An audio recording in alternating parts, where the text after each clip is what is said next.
Pekerja sosial forensik merupakan spesialisasi dari salah satu pekerja sosial. Dapat didefinisikan pekerja sosial yang berkaitan dengan hukum, baik pidana dan perdata. Sehingga pekerja sosial akan mendampingi klien saat akan menjalani persidangan. Fungsi pekerja sosial terdapat 7. Yang pertama yaitu saksi ahli. Sebagai profesi yang menjelaskan ahli di bidangnya dalam proses peradilan bersama kliennya. Yang kedua yaitu evaluasi individu. Melihat dan mengevaluasi apa saja yang telah dilakukan oleh individu dan kliennya. Yang ketiga yaitu mendampingi penyelidikan. Pekerja sosial akan mendampingi klien saat penyidikan dan pengadilan. Yang keempat yaitu rekomendasi. Memberikan rekomendasi kepada pengadilan untuk memberikan proses hukum yang lebih baik untuk kliennya. Yang kelima yaitu fasilitasi pengadilan. Pekerja sosial diberikan kesempatan untuk memberikan rekomendasi. Yang keenam, mediasi. Memediasi konflik dalam pengadilan. Yang ketujuh yaitu standar profesi. Memberikan saksi sesuai standar profesi yang dimilikinya. Tugas pekerja sosial yaitu ada 7. Yang pertama yaitu kepercayaan. Pekerja sosial membangun kepercayaan terhadap klien agar ketika berjalannya peradilan, klien lebih merasa tenang. Yang kedua yaitu refleksi. Pekerja sosial bersama klien dan masyarakat untuk menjaga kondisi kliennya agar bisa tenang dalam berjalannya peradilan. Yang ketiga, framing. Pekerja sosial bagaimana membuat masyarakat dan klien terlihat tenang, permasalahannya tidak menjadi kekhawatiran yang berlebihan. Yang keempat, edukasi. Pekerja sosial mendidik klien agar tidak mengulangi kembali masalah apa yang telah dilakukan. Yang kelima, amplifying. Pekerja sosial memperkuat dalam segi emosional ketika rehabilitasi. Yang keenam, integrasi. Mengintegrasikan klien dengan penegak hukum. Yang ketujuh, empowering. Pekerja sosial memberikan pemberdayaan kepada klien agar lebih berdaya. Peran pekerja sosial yaitu pertama, orientasi. Orientasi merupakan proses kegiatan pengenalan dan pemahaman program layanan, petugas, dan fasilitas lembaga. Tujuannya adalah agar mengerti tentang program layanan, aturan fasilitas, dan fungsi lembaga. Yang selanjutnya yaitu asesmen.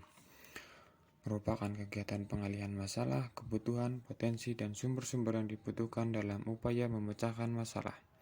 Asesmen meliputi 2 kegiatan, asesmen biopsikososial dan asesmen vokasional. Yang selanjutnya yaitu rencana intervensi, yaitu suatu kerangka acuan untuk melakukan proses intervensi yang terdiri dari berbagai aspek, antara lain tujuan, sasaran kegiatan, pelaksana kegiatan, metode, dan teknik yang digunakan, serta indikator keberhasilan, sehingga pelaksanaan intervensi dapat terukur dan terstruktur. Yang selanjutnya yaitu intervensi. Merupakan proses pemecahan masalah yang dilaksanakan oleh seorang pekerja sosial bersama dengan untuk memecahkan masalah keberfungsian sosial yang tidak dapat dilakukan oleh sendiri tanpa bantuan dengan mengacu pada rencana intervensi yang telah disusun.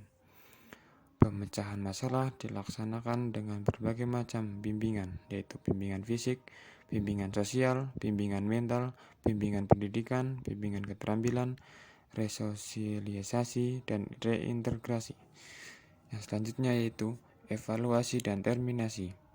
Evaluasi dan terminasi adalah pengakhiran pemberian program pelayanan yang ditetapkan hasil evaluasi dengan tujuan untuk menghilangkan ketergantungan dan keluarga terhadap pelayanan yang diberikan. Yang selanjutnya yaitu bimbingan lanjut. Bimbingan lanjut adalah rangkaian kegiatan yang diarahkan pada peningkatan, pengembangan, dan memantapkan sosialisasi, usaha kerja, dan dukungan masyarakat, sehingga memiliki kestabilan dan keberfungsian sosial yang positif.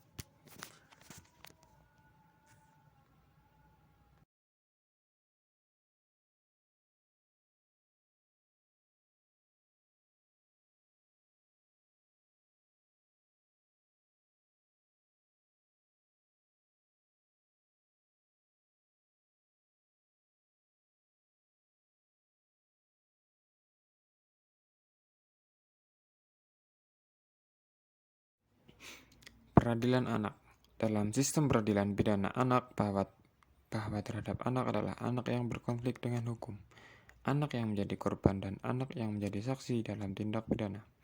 Anak yang berkonflik dengan hukum adalah anak yang telah berumur 12 tahun tetapi belum berumur 18 tahun, yang diduga melakukan tindak pidana.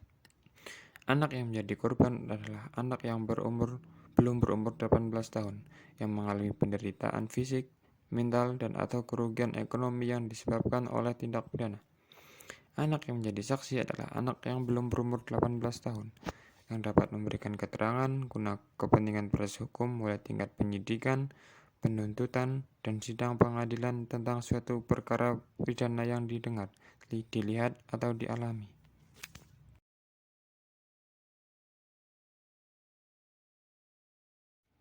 Pihak-pihak yang terlibat. Yang pertama yaitu penyidik. Penyidik adalah penyidik anak. Yang kedua penuntut umum. Dalam ini penuntut umum juga penuntut umum anak.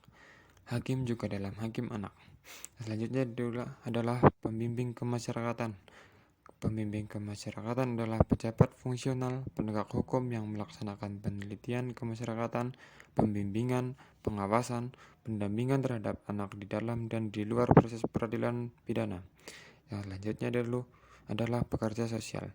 Pekerja sosial adalah seorang yang bekerja baik pada lembaga pemerintah maupun swasta yang memiliki kompetensi dan profesi pekerja sosial serta kepedulian dalam pekerja sosial yang diperoleh melalui pendidikan dan atau pengalaman praktik pekerja sosial untuk melaksanakan masalah sosial.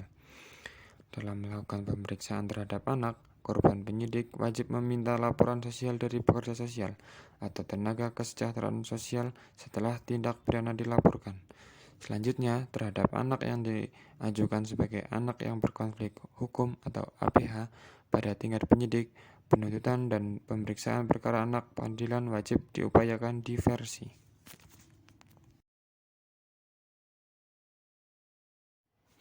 Diversi adalah pengalihan penyelesaian perkara anak dari proses peradilan pidana di luar proses peradilan pidana dan terhadap proses tersebut dengan syarat-syarat sebagai berikut, yaitu diancam pidana penjara di bawah 7 tahun dan bukan pengulangan tindak pidana.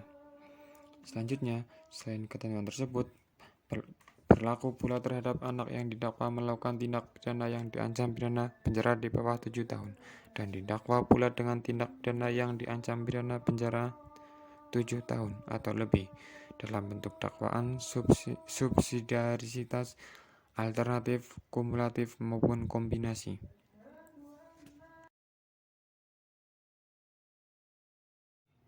Tujuan diversi ada 4. Yang pertama, mencapai perdamaian antara korban dan anak. Yang kedua, menyelesaikan perkara anak di luar proses peradilan. Yang ketiga, menghindarkan anak dari dan perampasan kemerdekaan. Yang keempat, mendorong masyarakat untuk berpartisipasi. Yang kelima, menanamkan rasa tanggung jawab anak pada anak. Dalam proses diversi itu sendiri, tentunya ada pihak yang dilibatkan, yakni anak, orang tua, korban, dan orang tua, serta pembimbing masyarakat dan pekerja sosial. Berdasarkan pendekatan keadilan restoratif justice yang mengandung arti bahwa penyelesaian perkara tindak pidana yang melibatkan pelaku, korban, dan pihak-pihak lain terkait bersama-sama mencari penyelesaian yang adil dengan menekankan pemulihan kembali pada keadaan semula. Dari hasil kesepakatan diversi, perdamaian dapat berupa dengan atau ganti kerugian, penyerahan kembali kepada orang tua, keikutsertaan dalam pendidikan atau pelatihan di lembaga pendidikan atau LPKS, pelayanan masyarakat. Dalam hal kesepakatan tercapai, maka setiap pejabat yang bertanggung jawab dalam pelaksanaan diversi untuk diterbitkan penghentian penyidikan, penghentian penuntutan, penghentian pemeriksaan perkara, dan bila mana tercapai, maka proses pemeriksaan dilanjutkan. Selanjutnya, dalam hal tidak terjadi kesepakatan dalam waktu yang ditentukan, maka pembimbing kemasyarakatan segera melaporkan kepada pejabat untuk menindaklanjuti proses pemeriksaan.